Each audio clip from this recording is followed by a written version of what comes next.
Alright, in this video we're going to go ahead and we are going to find domain and range.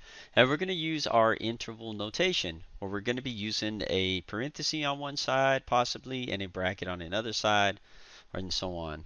So let me go ahead and just draw a few symbols out real quick just to refresh your memory. Remember that if we have an open dot, we either use a less, right? It's basically a less than or greater than symbol. And if that is the case, we use parentheses for these. On the other hand, if we have what we call a closed dot, so you have a point that's closed on the graph, that really represents less than or equal to or greater than or equal to, and we use brackets in that case. So just keep that in mind as we're finding the domain and range. Now, one thing that I want to mention is that when we're looking for domain, I'm going to use my red pen for the domain. So I'm going to go ahead and write the word domain.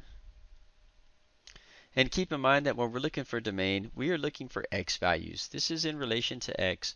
And in other words, I want to be looking how far does my graph go all the way to the left and how far does it go all the way to the right. Now, when I'm writing this, the first thing I want to do, since I'm going left and right, is I want to mark those places. Now, as far as it goes to the left, I want you to notice that it has an arrow going off to the left. That means that this goes off to the left an infinite amount. I'm going to draw infinite. I'm going to put a negative sign in front of it because it is going to continue to go on and on and on forever. And on the right side, as far as how far we go to the right, it is finite. In other words, I see this point right here, and it looks like on the x-axis it lines up with positive 6. So we can go as far right as positive 6, and we can go as far left as negative infinite. And so when I write this, I'm going to go ahead and for the infinite, because it doesn't stop at a certain point, it just continues on forever, I'm actually going to go ahead and use one of these parentheses, which kind of goes against the rule of the solid dot. But just notice, right, we don't have a solid dot on the left hand side, and so therefore we are going to go ahead and use this parenthesis instead of the bracket.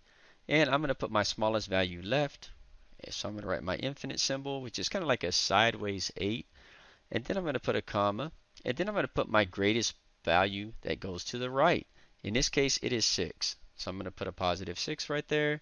And because we do have a filled in dot, I am going to put a bracket. And that is my domain in what we call interval notation. So I'm going to go ahead, I have this done, and now I want to find my range. Now my range is my up and down value. And when I say up and down, I'm talking about the y-axis. How far does my graph go up and how far does my graph go down? So I'm going to write range right here. And now that I wrote the word range, let's see how far it goes up and down. I'm going to start by going down because that's going to be the first number I write on the left hand side. And if I'm going down, it looks like the lowest that my graph goes is at this point about right here. So notice there wasn't a point there, but I'm adding one. And because it was a line and it went through, it actually contacted that point. And to me, that looks like that lines up with negative 4. So it goes as low as negative 4. So I'm going to go ahead and write a bracket and put negative 4 because my line goes through it. And then I want to see what is the highest this goes. Now, when it comes to the highest, right, it's going to go up and it's going to go up infinitely because it goes up forever. That arrow pointing up means that it just continues to go on past the graph and so on. I'm going to go ahead and write a positive infinite sign and put a parenthesis around it. Now remember my range is my y values. So I looked at the y-axis to get my range. I looked at the x-axis to get my domain. And now I have my domain and range for this particular graph.